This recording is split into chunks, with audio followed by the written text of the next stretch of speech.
watching Fugitive Red Eye, and welcome to another episode of Takeshi Tuesdays. After taking 2 weeks off from doing the movie reviews, I've decided to jump right back into the movie reviews, and today we'll be talking about Takeshi Kitano's fourth movie, Sonatine. Now, I have seen his third movie, A Scene at the Sea, but I have this season kind of planned out and organized already, so I'm going to actually do that for Season 2 of Takeshi Tuesdays. But Sonatine, the movie we'll be talking about today, was released in 1993 and has a runtime of 94 minutes. When Takeshi created this movie, he actually only came up with 4 scenes initially and decided to kind of let the movie fill in the rest of the time itself naturally. If I mentioned which 4 scenes he had planned initially, that would cause spoilers, and as this series is typically a spoiler-free series, I'm not going to do that. The title of the movie, Sonatine, is actually taken from the musical term sonatina, which is a point when learning music where the learner decides which route they want to go down with music, so essentially it's a critical decision-making point, and that's kind of where the title comes from. The original poster designed for the film was a Napoleon fish stabbed with a spear, which is kind of symbolic in that the Napoleon fish is a fish that used to be all over the place in Japanese waters, but has kind of died down and become kind of rarer to find these days. And so Takeshi was kind of symbolizing it with the scarcity of the fish, the beauty of it, and the fact that it's dead to kind of show, a symbolism between the contrast of beauty, death, life, etc. The movie also has a fantastic soundtrack done by Joe Hisaishi, someone who Takeshi has worked with on many of his films. This was the second one to involve Joe Hisaishi, the first being A Scene at the Sea. This is the first of his soundtracks, though, I've decided I'm going to buy. I actually do not own it yet, but I do plan on purchasing it soon. But I do have a couple of snippets of the main theme, which there are actually 3 versions of the main theme. I just used the first version for simplicity, but there are 3 versions, each equally good. It plays a few different times in the movie, hence the 3 versions. But here, have a listen to some of these clips.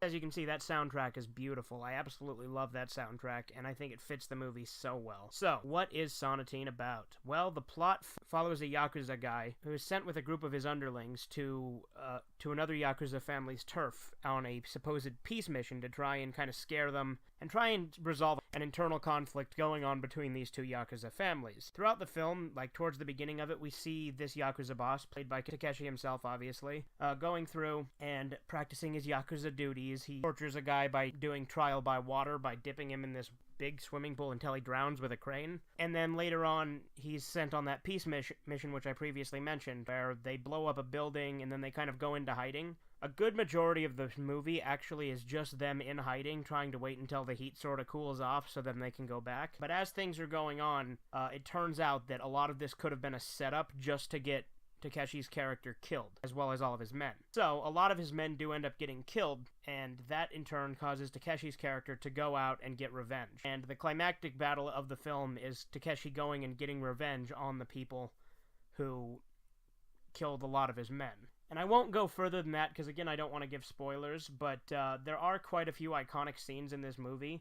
This movie is well known as the scene where Takeshi shoots himself in the head while smiling. That actually is not a spoiler because that scene is actually a dream that actually parrots an actual Russian roulette scene that happens in the movie previously where he was fine.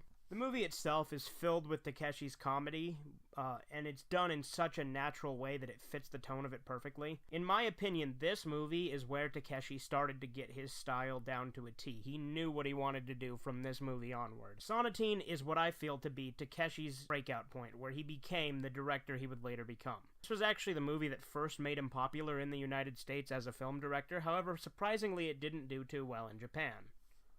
And I can't imagine why, because it's such a fantastic film. By far, this is one of my favorite Takeshi films.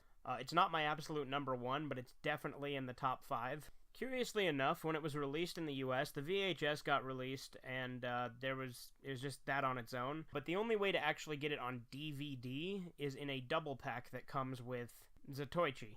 Zatoichi is also a movie we'll be getting to in later weeks, because I have seen that one as well. Another interesting thing about the release of this movie is it's actually released under Quentin Tarantino's company, Rolling Thunder Productions. Therefore, it actually has the kind of misleading tagline, Quentin Tarantino's Sonatine, which isn't true because Quentin Tarantino had absolutely nothing to do with the production of it. He just helped release it here. But for those of you looking for a place to start with Takeshi Kitano, if you want a good idea of what his movies are all like, Sonatine is the definitive idea of what a Takeshi Kitano movie is. It has all of his tropes, it has all of his strengths, and it has all of his style. I highly recommend watching it if you're a Takeshi fan and you haven't already for some reason, because this is the definitive Takeshi Kitano Yakuza movie by far. I do think that there's other Yakuza movies he's done that I tend to like slightly better, specifically being the Outrage trilogy.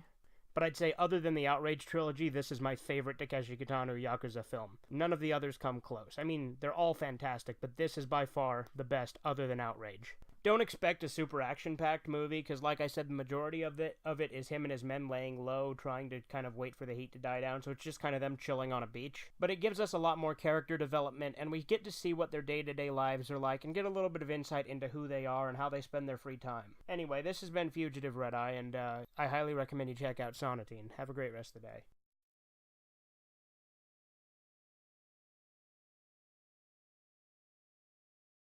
I'm a Michael Jordan.